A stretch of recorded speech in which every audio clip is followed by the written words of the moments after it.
V D Satheesan വന്ന് മത്സരിച്ച് BJP തോൽപ്പിച്ച് കാണിക്കൂ എന്ന വെല്ലുവിളി യഥാർത്ഥത്തിൽ ഇല്ലോജിക്കലാണ്. അതിൻ്റെ കാരണം ഇപ്പോൾ സതീശൻ വന്നാൽ അവിടെ എന്താണ് സംഭവിക്കുക? സതീശൻ വന്നാൽ മുരളീധരനേക്കാൾ വോട്ട് ഉയർത്തണം സതീശൻ. അത് സതീശന് പറ്റുമോ? നേമം പോലൊരു മണ്ഡലത്തിൽ സതീശൻ വന്ന് മുരളീധരൻ നേടിയതിനേക്കാൾ വോട്ട് 2001 നേടിയേക്കാൾ വോട്ട് വർദ്ധിപ്പിച്ചു എന്ന് തന്നെ കരുതുക. അങ്ങനെ വർദ്ധിപ്പിച്ചാൽ അത് ആരുടെ വോട്ടാണ് പിടിക്കുക? കോൺഗ്രസിൻ്റെ വോട്ടുകൾ BJPയിൽ നിന്ന് തിരികെ കൊണ്ടുവരുമായിരിക്കും സതീശൻ ചെയ്യുക. ഇപ്പോൾ മുരളീധരൻ അങ്ങനെയാണോ ചെയ്തത്? നമുക്കറിയില്ല. കോൺഗ്രസിലേക്ക് തിരിച്ചു വന്ന വോട്ടുകൾ എവിടെ നിന്നാണ് വന്നത്? അത് LDFയിൽ നിന്നാണോ വന്നത്, അതല്ല BJPയിൽ നിന്നാണോ വന്നതെന്ന് കൃത്യതയില്ല. ഇനി സതീശൻ മുരളീധരനേക്കാൾ വോട്ട് വർദ്ധിപ്പിച്ചാൽ സതീശൻ പിടിക്കുന്ന വോട്ട് ആരുടേതായിരിക്കും? കാരണം ഇപ്പോൾ ഒരു ഭരണവിരുദ്ധ വികാരമുണ്ട് എന്ന് UDF ആവർത്തിച്ച് പറഞ്ഞുകൊണ്ടിരിക്കുകയാണ്. സതീശൻ തന്നെ പലപ്പോഴും ആവർത്തിച്ച് പറയുന്ന ഒരു കാര്യം, പല LDF വോട്ടർമാരും ഞങ്ങൾ വോട്ട് ചെയ്യുമെന്നാണ് പറയുന്നത്. അപ്പോൾ സതീശൻ വന്ന് നേമത്ത് മത്സരിച്ച് കഴിഞ്ഞാൽ LDFകാർ സതീശൻ വോട്ട് ചെയ്ത് കഴിഞ്ഞാൽ ആരാ തോക്കുന്നത്? ഉറപ്പായിട്ട് ശിവൻകുട്ടി തോക്കുകയായിരിക്കും ഉണ്ടാവുക.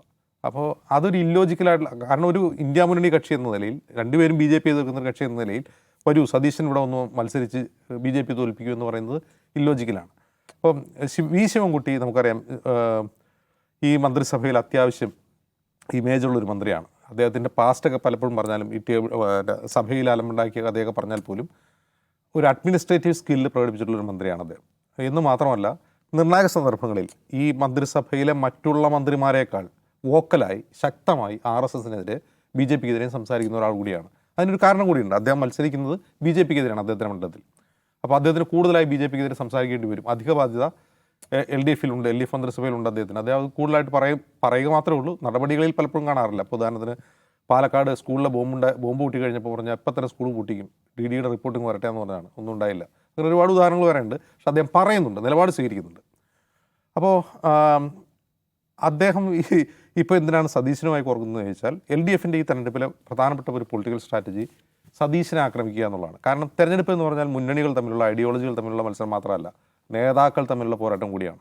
ഇപ്പോൾ നമ്മൾ വോട്ടർമാർ വോട്ട് ചെയ്യുന്നത് പാർട്ടിക്കും പോളിസിക്കും ഐഡിയോളജിക്കും വേണ്ടി മാത്രമല്ല, ചില നേതാക്കളുടെ പ്രസൻസ് കൊണ്ടുകൂടിയാണ് വോട്ട് ചെയ്യുന്നത്. ഇപ്പോൾ LDFിനെ സംബന്ധിച്ച് പിണറായി വിജയൻ തന്നെയാണ് ഇപ്പോഴും അവരുടെ പ്രധാനപ്പെട്ട നേതാവ്. ഏറ്റവും കരുത്തനായ, ഏറ്റവും എക്സ്പീരിയൻസ്ഡ് ആയിട്ടൊരു നേതാവാണ് LDF എന്ന മുന്നണി നയിക്കുന്നത്. അതേസമയം UDFിനെ ആകട്ടെ, UDFിനെ ഇപ്പോൾ നയിക്കുന്ന ആരാണെന്ന് വെച്ചാൽ സതീശനാണ്. സതീശൻ പിണറായി വിജയനെ വെച്ച് താരതമ്യം ചെയ്യുമ്പോൾ അത്ര എക്സ്പീരിയൻസ്ഡ് അല്ല അദ്ദേഹം. പിണറായി വിജയൻ്റെ അത്ര പാരമ്പര്യമുള്ള നേതാവല്ല, അത്രയും പ്രായവുമില്ല. വേണമെങ്കിൽ കോൺഗ്രസ്സുകാരുടെ ഭാഷയിൽ പറഞ്ഞാൽ അദ്ദേഹം എപ്പോഴും ഒരു യുവ നേതാവാണ്. അപ്പോൾ അങ്ങനെ ഒരാൾ മത്സരിക്കുമ്പോൾ സതീശൻ അദ്ദേഹത്തിൻ്റെ ഇതുവരെയുള്ള പൊളിറ്റിക്കൽ കരിയറിൽ ഒരു മാസ് ലീഡറല്ല, ജനക്കൂട്ടത്തെ ഇളക്കി മറിക്കുന്ന ഒരു ലീഡറല്ല. ലൈക്ക് K മുരളീധരനെ പോലെ ജനക്കൂട്ടത്തെ ഇളക്കി മറിക്കുന്ന ഒരു മാസ് ലീഡറല്ല അദ്ദേഹം. സതീശനെ ഒരു ലീഡർ എന്നൊരു വിശേഷം പോലും ഇതുവരെയും കോൺഗ്രസ്സുകാർ തന്നെ ആ വിശേഷം കൊടുത്തിട്ടില്ല. അദ്ദേഹം പ്രതിപക്ഷ നേതാവായതിനു ശേഷമാണ് അദ്ദേഹം ഒരു നേതൃ സ്വഭാവവും ശേഷിയും പ്രദർശിപ്പിച്ചു തുടങ്ങുന്നത്. പക്ഷേ ഈ ഇലക്ഷൻ വരാൻ പോകുന്ന ഈ തദ്ദേശ തെരഞ്ഞെടുപ്പിന് ശേഷം അദ്ദേഹം തന്നെ ഞാനാണ് ഈ UDFിനെ നയിക്കുന്നതെന്ന് അദ്ദേഹം സ്വയം തന്നെ ക്ലെയിം ചെയ്യാറില്ല. കഴിഞ്ഞ ദിവസം പോലും രമേശ് ചെന്നിത്തലയെ സംബന്ധിച്ചൊരു ചോദ്യത്തിന് രമേശ് ചെന്നിത്തല എൻ്റെ കൂടി നേതാവാണ്, അതായത് തൻ്റെ മുകളിൽ നേതാക്കളുണ്ട് കോൺഗ്രസിനെന്ന് പറയാതെയാണ് അദ്ദേഹം ചെയ്യുന്നത്. പക്ഷേ CPM LDF എന്താണ് ചെയ്യുന്നത്? സതീശനാണ് ഈ UDFിനെ നയിക്കുന്നതെന്ന് CPM ഉറപ്പിക്കുന്നു. സതീശനെയാണ് അറ്റാക്ക് ചെയ്യേണ്ടത്. UDFിനെ അറ്റാക്ക് ചെയ്യുമ്പോൾ അത് സതീശനെ തന്നെയാണ് അറ്റാക്ക് ചെയ്യേണ്ടതെന്ന് CPM തീരുമാനിച്ച് സോഷ്യൽ മീഡിയയിൽ ആ പ്രചാരണം നടക്കുകയാണ്. അപ്പോൾ എന്തായി മാറി? അതുവരെ ഉണ്ടാവാത്ത ഒരു നേതൃസ്ഥാനം LDFും CPMും സതീശനാൻ കൽപ്പിച്ചു കൊടുത്തു. വേറെയും അതിൽ നേതാക്കളുണ്ട്, KC വേണുഗോപാൽ, രമേശ് ചെന്നിത്തലയുണ്ട്, ഒരുപാട് നേതാക്കളുണ്ട്. അതിൽ ആരാണ് അവരുടെ മുഖ്യമന്ത്രി സ്ഥാനാർത്ഥി എന്ന് പോലും കൃത്യതയില്ല. അപ്പം ആരും മുഖ്യമന്ത്രിയാവാം, അവർ മുഖ്യമന്ത്രി സ്ഥാനാർത്ഥി പ്രഖ്യാപിച്ചിട്ടല്ല തെരഞ്ഞെടുപ്പിന് നേടുന്നത്. അങ്ങനെ ഇരിക്കെ LDFും CPM എന്ത് ചെയ്യുന്നു? സതീശൻ അറ്റാക്ക് ചെയ്യുന്നുണ്ട്. സതീശനാണ് അടുത്ത മുഖ്യമന്ത്രിയാകാൻ പോകുന്ന ആൾ. അതുകൊണ്ട് സതീശനെ ആക്രമിക്കുക എന്നുള്ളതാണ് നമ്മൾ സോഷ്യൽ മീഡിയ പരിധിയിൽ അതാണ് കാണുന്നത്. അപ്പോൾ സതീശനെ അറ്റാക്ക് ചെയ്യുമ്പോൾ, എല്ലാവരും കൂട്ടമായി അറ്റാക്ക് ചെയ്യുമ്പോൾ ഞാൻ മാത്രമായിട്ട് ഇന്നും ഉണ്ടായിരിക്കണം എന്ന് കരുതി ശിവൻകുട്ടി എടുത്തൊരു കാർഡാണത്, സതീശനെതിരായ കാർഡാണ്. പക്ഷെ അത് എന്താണ് പറയുക, ഒരു മുതിർന്ന രാഷ്ട്രീയ നേതാവ് എന്ന നിലയിൽ ശിവൻകുട്ടി എന്ന് പറഞ്ഞാൽ നല്ല പ്രായമുള്ള ഒരു മനുഷ്യനാണ്, ഒരു രാഷ്ട്രീയ നേതാവാണ്, ജനങ്ങൾക്കിടയിൽ പ്രവർത്തിച്ച് വളർന്നു വന്ന രാഷ്ട്രീയം പഠിച്ച ഒരാളാണ്. അങ്ങനെ ഒരാൾ വെല്ലുവിളിക്കാവുന്ന രീതിയല്ല അത്. നിങ്ങൾ നേമത്തേക്ക് വരൂ എന്നല്ല പറയേണ്ടത്. നേമത്ത് BJP ആണ് മുഖ്യ ശത്രുവെങ്കിൽ, BJP ആണ് നേമത്ത് ശിവൻകുട്ടിയുടെ മുഖ്യ ശത്രുവെങ്കിൽ ശിവൻകുട്ടി പറയേണ്ട കാര്യം, കോൺഗ്രസ്സുകാർ LDFിന് വോട്ട് ചെയ്ത്, ജയസാധ്യതയുള്ള LDFിന് എനിക്ക് വോട്ട് ചെയ്ത് അവിടെ BJP തറ പറ്റിക്കണം. അതൊരു രാഷ്ട്രീയ പ്രസ്താവനയാണ്.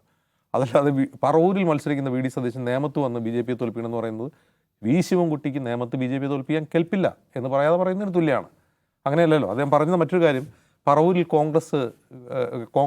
കോൺഗ്രസിന് ജനങ്ങൾ കൈവിട്ടു എന്നാണ് പറയുന്നത്. ഏത് കണക്കിൻ്റെ അടിസ്ഥാനത്തിലാണ്, ഏത് രാഷ്ട്രീയത്തിൻ്റെ അടിസ്ഥാനത്തിലാണ് അദ്ദേഹം പറയുന്നില്ല. അതുകൊണ്ട് നിയമത്തേക്ക് വരൂ എന്നാണ് പറയുന്നത്. അവിടെ യഥാർത്ഥത്തിൽ വി ശിവൻകുട്ടി ബി ജെ പിയെ തോൽപ്പിക്കാനാണ് ആഗ്രഹിക്കുന്നതെങ്കിൽ പറയേണ്ടത് അവിടെ 3-ാം സ്ഥാനത്താണ് കോൺഗ്രസ്. അവിടെ ബി ജെ പി ജയിക്കാൻ സാധ്യതയുണ്ട്. അതുകൊണ്ട് എന്ത് ചെയ്യണം? ബി ജെ പിയെ തോൽപ്പിക്കാൻ വേണ്ടി കോൺഗ്രസ്സുകാർ CPM-ന് വോട്ട് ചെയ്താലേ നിയമത്തിൽ ബി ജെ പിയെ തോൽപ്പിക്കാൻ പറ്റൂ. അതിനൊരു രാഷ്ട്രീയ കൃത്യതയുണ്ട്. പക്ഷേ ഈ പറയുന്നത് വെറുതെ ഒരു ആകാശത്തേക്കുള്ള വെടി മാതിരിയാണ് തോന്നുന്നത്.